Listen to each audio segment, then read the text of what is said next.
Hello बच्चों, आज हम लोग जानने वाले हैं किस प्रकार से एक कॉम्प्लेक्स नंबर को हम लोग पोलर फॉर्म में ले सकते हैं बच्चों। ठीक है, तो मेरा क्वेश्चन जो है -4 + i/4√3 right in polar form बच्चों। इसको पोलर फॉर्म में लिखना है, तो समझिए बच्चों किस प्रकार से इसको पोलर फॉर्म में ले सकते हैं। तो यहाँ से समझिए बच्चों, क्वेश्चन जो लिखा हुआ है -4 वो हम नोट कर लेंगे। -4 + i/4√3 इक्वल लगा के जो पोलर फॉर्म होता है बच्चों वो यहाँ पे लिखेंगे r ब्रैकेट के अंदर cos theta + i sin theta. ये होता है क्या बच्चों? Polar form. r ब्रैकेट के अंदर cos theta + i sin theta, ये जो है ये पोलर फॉर्म है। पोलर फॉर्म में हम लोग को r की वैल्यू और थीटा, मतलब कि r आप लोग जानते होंगे जहाँ तक कि r जो होता है वो मॉडुलस होता है और जो थीटा होता है वो आर्गुमेंट होता है। ये दो चीज़ें हम लोग को फाइंड करनी पड़ेंगी इससे बच्चों। ठीक है, तो समझिए हम लोग कैसे r फाइंड करेंगे और कैसे थीटा फाइंड करेंगे, दोनों को ध्यान से समझिए बच्चों। सबसे पहले यहाँ पे देखिए -4 + i/4√3 को कंपेयरिंग करें बच्चों किससे? a + ib से। तो a की वैल्यू कितनी है बच्चों बताइए? -4। b की वैल्यू कितनी है? 4√3। ओके, a की वैल्यू -4, b की वैल्यू 4√3। तो r जो कि बोलते हैं मॉडुलस, निकालने का फॉर्मूला सभी बच्चों को आना चाहिए। अंडर के अंदर a² + का b²। a का मतलब यहाँ पे -4 है, -4 का स्क्वायर + 4√3 का होल स्क्वायर। ठीक है बच्चों, स्क्वायर करेंगे बच्चों यहाँ पे -4 का स्क्वायर 16 हो जाएगा। और देखिए ध्यान से इसका स्क्वायर कैसे करेंगे। 4 का स्क्वायर 16 होता है, √3 का स्क्वायर 3 होता है, 16 और 3 का कितना हो जाएगा बच्चों? 48। दोनों को ऐड कर लेंगे, दोनों को ऐड करेंगे तो आ जाएगा बच्चों यहाँ पर 8 6 14, 4 1 5 1 6 64। और 64 का रूट क्या होता है बच्चों? 8 होता है। तो r की वैल्यू जो आ गई बच्चों वो कितनी आ गई बच्चों? यहाँ पे 8 आ गई। अब हम लोग ट्राई करेंगे यहाँ पे क्या? आर्गुमेंट निकालने के लिए। आर्गुमेंट निकालने के लिए आप लोग इधर समझिए बच्चों ध्यान से, क्योंकि आर्गुमेंट ही थोड़ा सा डिफिकल्ट होता है। आर्गुमेंट आपको ध्यान से समझना पड़ेगा बच्चों। आर्गुमेंट के लिए हम लोग tan थीटा लगाते हैं। tan थीटा = क्या है? b/a। ठीक है, b/a सभी बच्चों को आना चाहिए। tan थीटा = क्या होता है? b/a। लेकिन अभी समझिए इसमें क्या खेल है बच्चों। tan थीटा को मैंने tan थीटा लिखा है बच्चों। b की वैल्यू कितनी है? 4√3, वो मैं यहाँ पुट करूंगा 4√3। a की वैल्यू कितनी है? -4। ठीक है, 4 से 4 कट जाएगा तो tan थीटा = कितना आ जाएगा बच्चों बताइए? -√3। अब यहाँ पे मेन है बच्चों, समझिए ध्यान से यहाँ पर क्या मेन है बच्चों।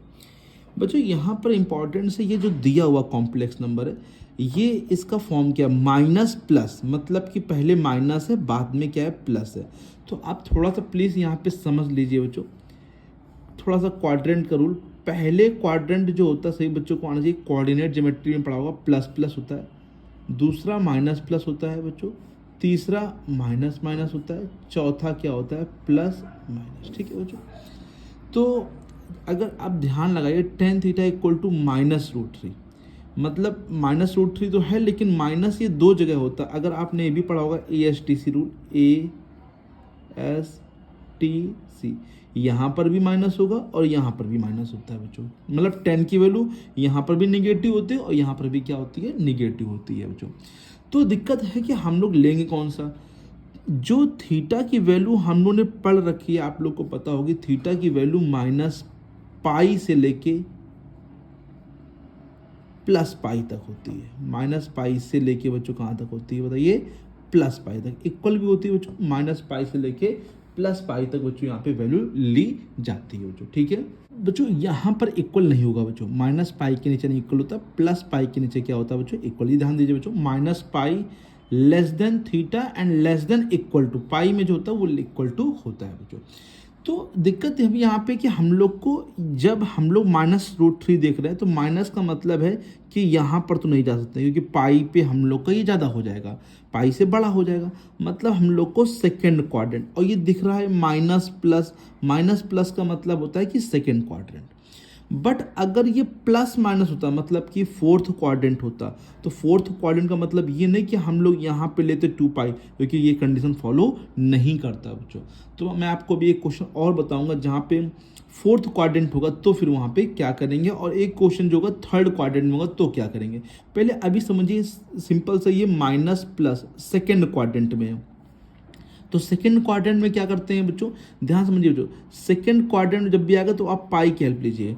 अब पाई की हेल्प कैसे बच्चों, समझिए यहाँ पे 10 में किसकी वैल्यू √3 होती है, सभी बच्चों को मानना चाहिए 10 में √3 वैल्यू किसकी होती है, π/3 की होती है, 60 की होती है, मतलब π/3।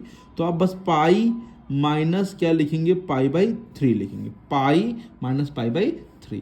तो 10 से 10 हट जाएगा तो थीटा इक्वल टू 10 से 10 हटेगा तो यहाँ पे 3 1 जा 3, 3 में से 1 जाएगा तो कितना बचेगा 2π/3, मतलब मैंने एलसीएम लेके यहाँ पे सॉल्व कर लिया बच्चों। ठीक है, थोड़ा सा इधर कर लेते हैं, ठीक है, हाँ आपको अच्छे से दिखाई पड़े बच्चों। तो ये थीटा की वैल्यू आ गई बच्चों यहाँ पे। ठीक है, अब थीटा की वैल्यू क्या आई, 2π/3, ये एलसीएम लेके मैंने सॉल्व किया है। ओके बच्चों, अब आर और थीटा की वैल्यू पुट करेंगे तो देयरफॉर जो पोलर फॉर्म हो जाएगा,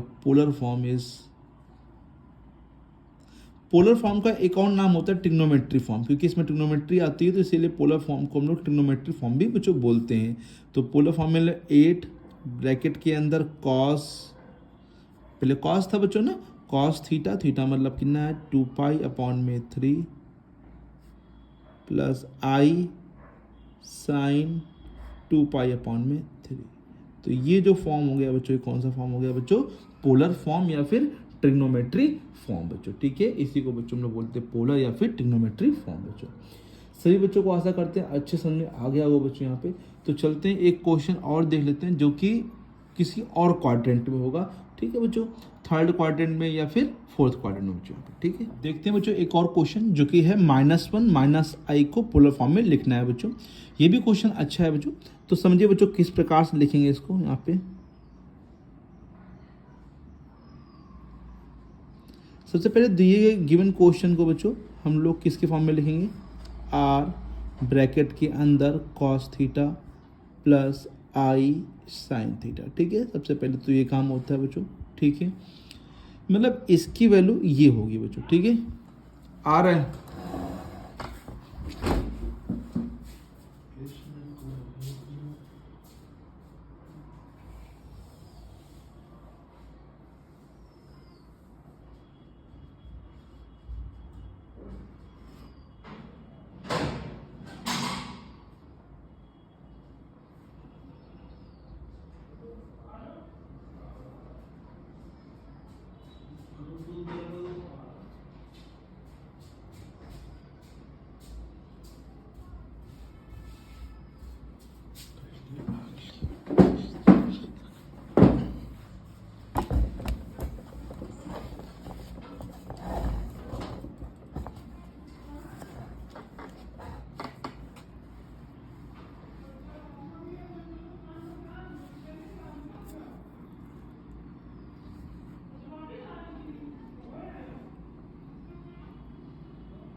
तो मैंने क्या कहा था बच्चों, सबसे पहले -1 -i इक्वल टू में क्या लिखेंगे, a प्लस आई बी। ठीक है, a इक्वल टू क्या हो जाएगा -1, कंपेयरिंग कराएंगे a की -1, और b इक्वल टू भी क्या हो जाएगा -1। क्यों, क्योंकि i तो मैच कर रहा, तो b इक्वल टू कितना हो जाएगा 1 हो जाएगा। ठीक है बच्चों, फिर r निकालेंगे, r मतलब मॉडुलस बहुत ही ईजी होता है बच्चों।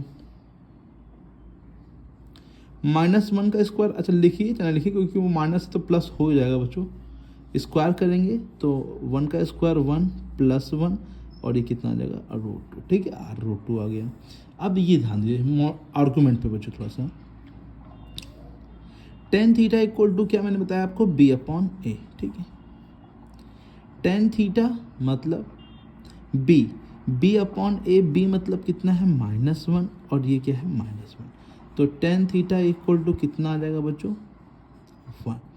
और 1 आपको वैल्यू पता है किसकी होती है बच्चों, पॉजिटिव π/4 की होती है ना, π/4। तो थीटा इक्वल टू कितना आ जाएगा π/4। बस यहीं से थोड़ी सी मिस्टेक हम लोगों से अब होगी बच्चों, क्योंकि बच्चों होता क्या है यहाँ पर, ये इसको गौर करिए बच्चों, ये -1 -i, इसका मतलब है अभी मैंने आपको समझाया था -1 मतलब माइनस माइनस जो होता है ये थर्ड क्वाड्रेंट में, और थर्ड क्वाड्रेंट का मतलब है कि हमें जो थीटा लेना है वो कहाँ से कहाँ तक लेना है, -π से लेके बच्चों कहाँ तक, +π तक बच्चों यहाँ पे, जो कि प्रिंसिपल वैल्यू आर्गूमेंट होती है। कहीं कहीं बुकों में तो उन्होंने पूरे क्वाड्रेंट यूज़ किए, चारों क्वाड्रेंट यूज़ किए, बट हम लोग को जो यूज़ करना है प्रिंसिपल वैल्यू आर्गूमेंट यूज़ करना है। इसके लिए आप लोग को पाई से आगे नहीं जाना है, मतलब होता है क्या, -π से लेके बच्चों +π तक होता है, -π मतलब यहाँ से लेके +π तक, ठीक है। तो इसमें आप लोग ध्यान दीजिए, जब भी ये थर्ड क्वाड्रेंट से माइनस माइनस है, दोनों ही माइनस में है, तो कई कई बुकों में तो उन्होंने लिखा है पाई प्लस π/4 मतलब कि 5/4, तो सही वो भी है, वो भी गलत नहीं है, लेकिन वो प्रिंसिपल वैल्यू आर्गूमेंट नहीं कहलाएगी बच्चों। प्रिंसिपल वैल्यू के लिए अभी जो थीटा आया है उसको हम लोग क्या करेंगे, -π प्लस थीटा, -π मतलब यहाँ -π होता है बच्चों, उल्टा जब जाएंगे तो -π प्लस थीटा करेंगे, तो देयरफॉर थीटा जो आ जाएगा वो कितना आ जाएगा, -π, मान लीजिए अल्फा, इसको ये अल्फा मान लीजिए, जैसे यहाँ पे अल्फा मान लीजिए, तो alpha equal to -π plus theta, तो मैं इधर कर रहा हूँ -π प्लस ये कितना आया बच्चों, π/4, तो ये π/4 रखेंगे, एलसीएम लेंगे, सॉल्व करेंगे तो 4 माइनस का 4π और प्लस का पाई, ठीक है, 4π में पाई जाएगा, कितना बचेगा, माइनस का 3π/4। तो अल्फ़ा इसको बोलेंगे, चाहे तो आप अल्फ़ा की जगह क्या बोल सकते हैं, यहाँ पे थीटा बोल सकते हैं, यहाँ पे फिर अलग मानना पड़ेगा आप लोग को। अब इसकी वैल्यू अल्फ़ा मतलब यहाँ पे अल्फ़ा लिखना पड़ेगा आप लोग को, r cos alpha plus i sin alpha, तो देयरफॉर यहाँ पे वैल्यू क्या आ जाएगा, पोलर फॉर्म क्या हो जाएगा, √2 cos minus 3π/4 plus i sin -3π/4, ठीक है। ये है क्या बच्चों, पोलर फॉर्म।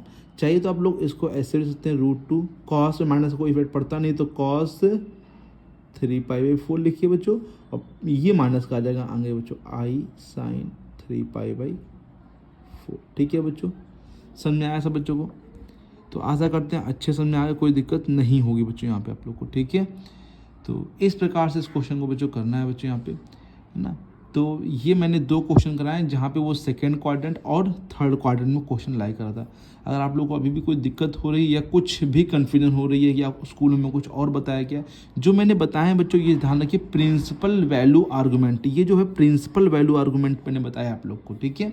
चाहे तो आप पूरी वैल्यू यूज़ करेंगे, तो आप लोग को ध्यान दीजिएगा ये थर्ड क्वाड्रेंट में तो आप पाई प्लस π/4 रखेंगे, तो यहाँ पाई से जोड़ना पड़ेगा, पाई प्लस, जैसे मैंने -π प्लस किया है वहाँ पाई प्लस करना पड़ेगा, तो आंसर 5π/4 आएगा, तो आप यहाँ पे 5π/4 रख सकते हैं, तो वो भी पोलर फॉर्म या ट्रिग्नोमेट्री फॉर्म कहलाएगा बच्चों, ठीक है बच्चों। आशा करते हैं सभी बच्चों को अच्छे से समझ में आया होगा बच्चों। अगर वीडियो पसंद आ रही है, आप लोग को समझ में आ रही है बच्चों, तो प्लीज़ लाइक ज़रूर करिएगा और चैनल को सब्सक्राइब जरूर करिए बच्चों। Thank you so much.